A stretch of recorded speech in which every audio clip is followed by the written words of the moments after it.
In a world of uncertainty, people are facing many problems. It's important that we all do what we can to help one another. Volunteering is a great option to help those struggling. Up next on this edition of In the Studio, we meet Jonathan Ngindu Kapuya.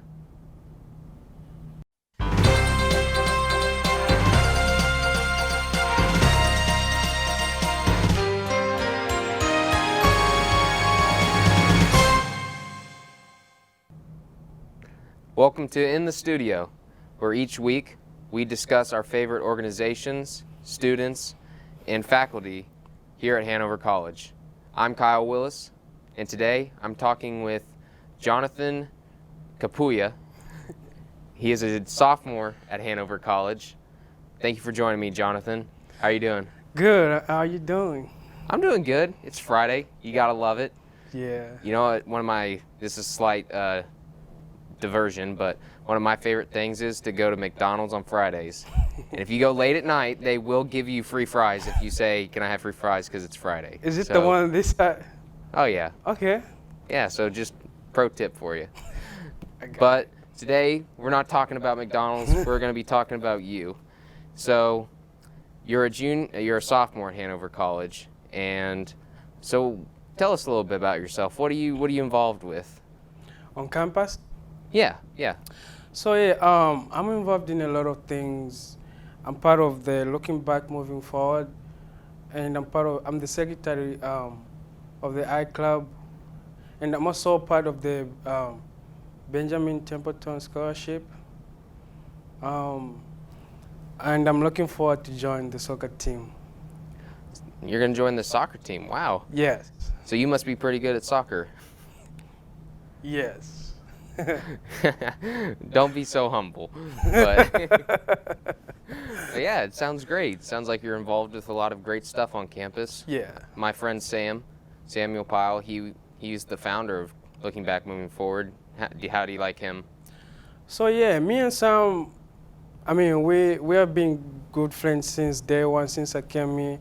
He was kind of like my mentor and helped me a lot, like to get used to college, because I'm a first generation college I'm the first person to go to college in my family. So like coming here was like kind of like a challenge for me. So meeting someone whom we have like the same experience, that was like a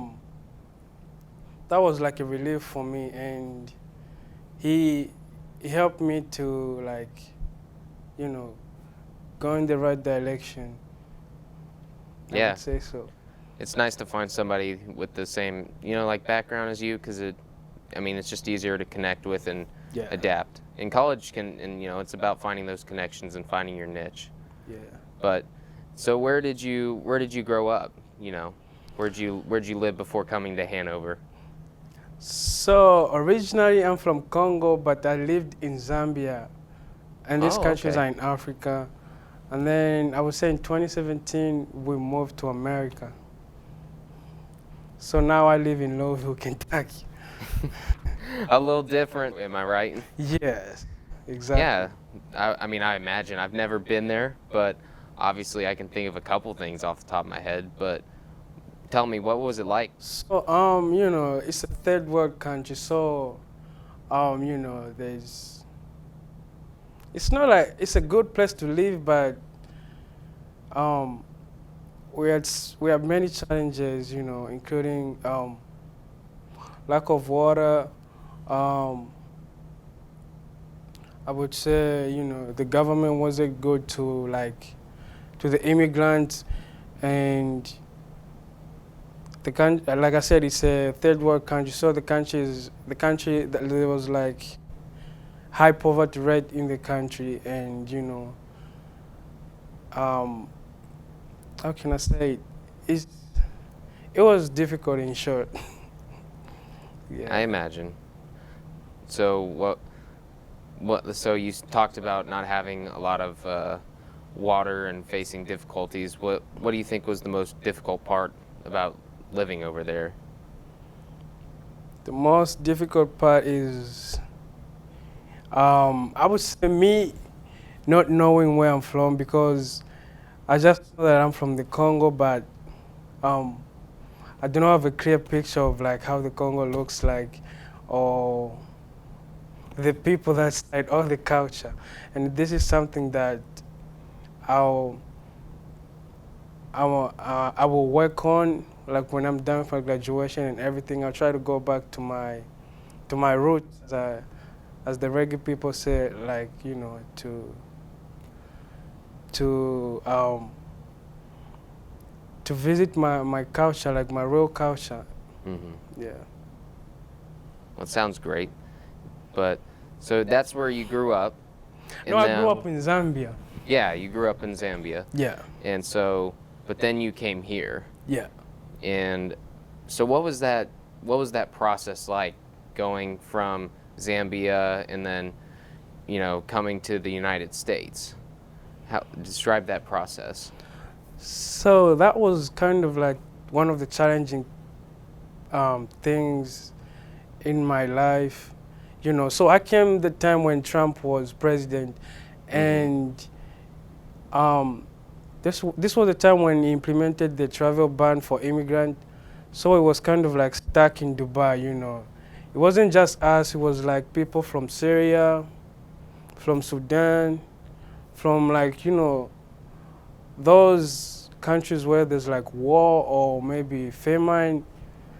So it was just, I mean, I'm not like shaming any president or anything, but that was hard.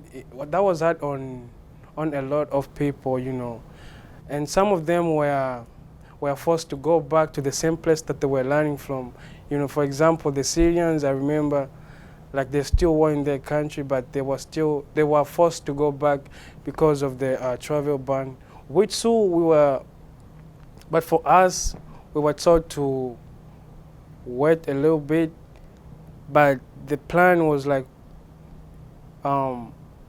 we also going back just like the other ones. And then for some reason, by the grace of God, we made it here. We came. Yeah. I imagine coming to America during that time had to be difficult, and on top of that, you're coming to a new place. You didn't grow up in the United States. There's a lot of different things. But what do you think was the hardest thing you had to adjust to once you came to the US? That's a good question. So, I would say pretty much everything, from the food, the culture, and the environment. Like, I'm not used to this, no. So that was the hardest part for me, I would say. Yeah, I'm sure they're everywhere, but I'm sure there's no McDonald's in Zambia. No. We mostly in Zambia we mostly eat like, I would say, vegetables. Most of the people, they are farmers. So yeah, you might say that. But yeah, I mean, the language, the culture, like some slang we use here is probably much different than there. So that was probably very hard to get used to and adjust to. Yeah, and I'm still getting used to, but the big part of the big change is me coming this side at Hanover College. That the school I think, has played a big part in me adjusting to this culture, including from the language, the food, and the environment. Because it's a small place, but there's help everywhere, from my advisor, my professors, and my friends. So that has made me to feel at home, like I think I can now say I'm comfortable, you know. Yeah. That's great. I'm glad that you're adjusting and adjusting well. Yeah. So, and I know that you volunteer at the Kentucky Refugee Ministry in Louisville. Yes. So you go there and you help with refugees like yourself. What's the work that you do when you go there? Or some countries which are like messed up, I would say, like conflict countries.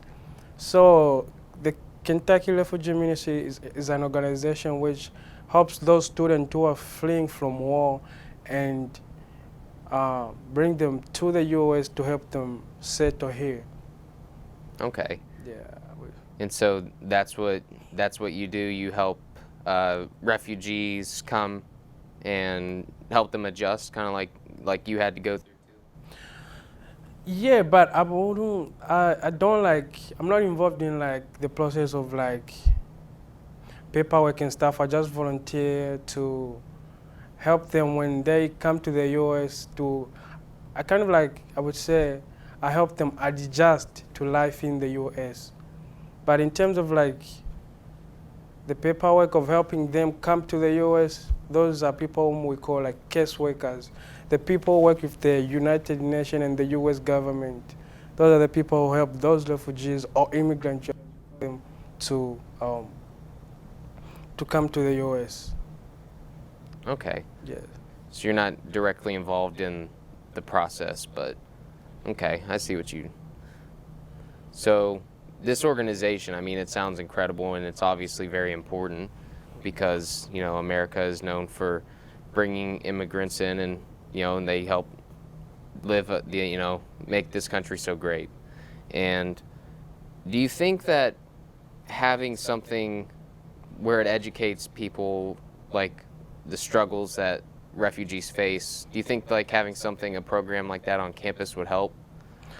Yeah, that I think will will help so much. You know, for example, like the Trump travel ban, even though some people are against it and some people are for it, I think those people who are against it have no information about how, I would say, the immigrant or the refugees, how their culture impact the U.S. and and why they are moving from their country to come to the U.S. So I think, you know, if programs like that, if we bring such program to on campus, that will help to shed more light on, you know, on the struggles that the immigrant face, and also shed light on the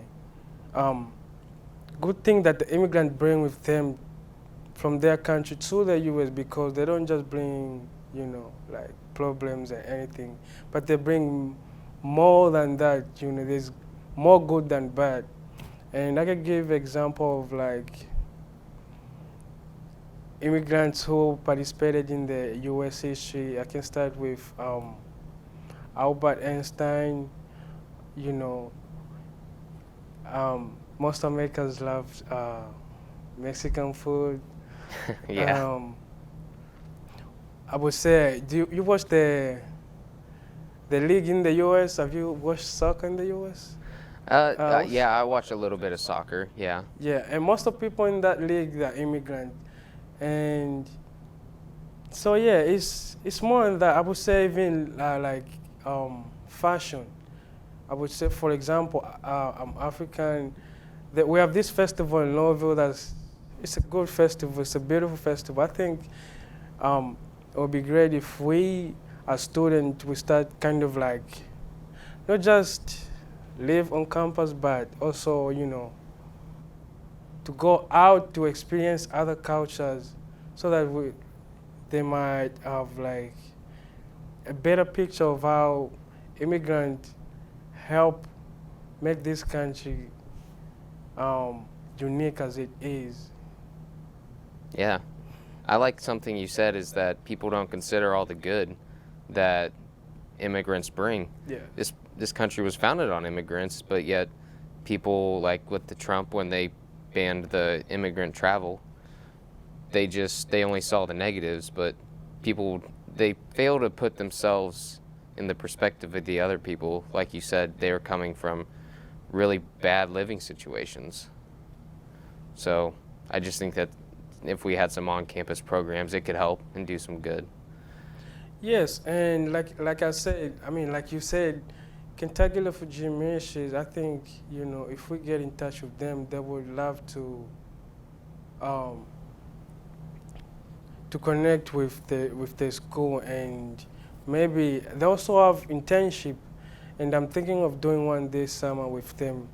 So there are other organizations in Louisville that helps immigrants. It's not only the Kentucky Refugee Ministries. We have the Catholic Charities, we have Americana Community, all those organizations. So yeah, I think like connecting the school with such organization will be a great benefit, not only for the school but also for those organizations, I think. Yeah, having students get the opportunity to go and, volunteer and help other people would always be great. Yes.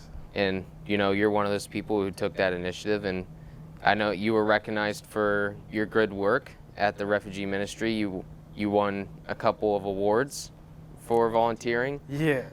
What awards did you win? So yeah, one of the awards that I won was the Achievement Award, and this award came when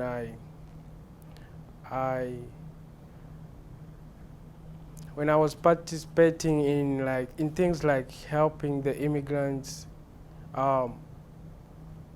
settle in the U.S., including doing things like helping them how to ride a bus, where to buy food, teaching them how to use money. I mean, it sounds simple, but It sounds simple, like yeah. when they come here, they have no knowledge whatsoever. So it's a hard thing, but it sounds simple. Just basic things like that. So that's one of the things I'm mainly involved with the immigrant. And before I came to college, I was also involved in a program called Super Saturday. So this was the program where like students, mostly immigrants, would go to visit different colleges, have the experience to visit those colleges and maybe apply for scholarship. And KRM also played a big part of me coming to Hanover College, and they also encouraged me because for me, I didn't think like I would go to college. That was not in my vision. Like with the life that I lived, college was not even like close to my mind. So yeah, so that's one other thing that KRM does. It helps those immigrants to to find a better future. And a good example is me. They helped me to come to college, as well as other kids from different cultures and countries. So that's one other thing that KRM does. I mean, one of the little things that KRM does, because they do so many great things to help the immigrants, and not only the immigrants but the people in the U.S. too. Mhm. Yeah, they help get people out of a bad situation, and then set you guys up for success, like yourself. You never thought you'd come to college, but here you are, and you're gonna have the world is gonna be your oyster. Yes, and I'm looking forward to that. But yeah, so one last thing before, I always like to ask this question. Mhm. So I'm going to say the sentence. I want you to repeat it back to me and fill in the blank. Okay. Cool. The thing I love the most about volunteering at KRM is blank. So the thing I love about volunteering at KRM is it's a sense of giving back to the community.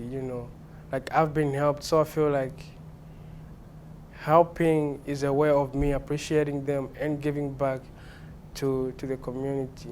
And I feel like those people that I help, they will also help somebody as a result. That connection keep growing, because it's all about connection. The more we connect, the better. Or the more we connect, the stronger we are? Yeah, the more we connect, the stronger we are as a community. At the top of the show, I said, this world we're facing a lot of uncertainty, but if we all come together, we can all make it through it and beyond COVID.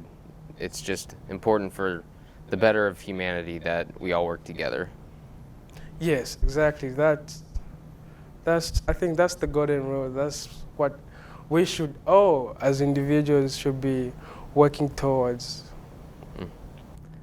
Now, before we get out of here, we've been talking about volunteering and how we can give back. If somebody wanted to volunteer at the Kentucky Refugee Ministry, how do they do that? So they can. I can give you the website. So they can visit Kentucky Refugee Ministries.org, and then from there they will find like each and every information they need. There's also some phone numbers that they could get in touch with the caseworkers that side. So yeah, if they visit that website, then they can get information from there. Well, I think we all learned a lot today about helping others and just what we can do to make humanity better going forward. So thank you for coming in today. Thank you for inviting me. I really enjoyed the interview. I'm Kyle Willis, and thank you for watching In the Studio.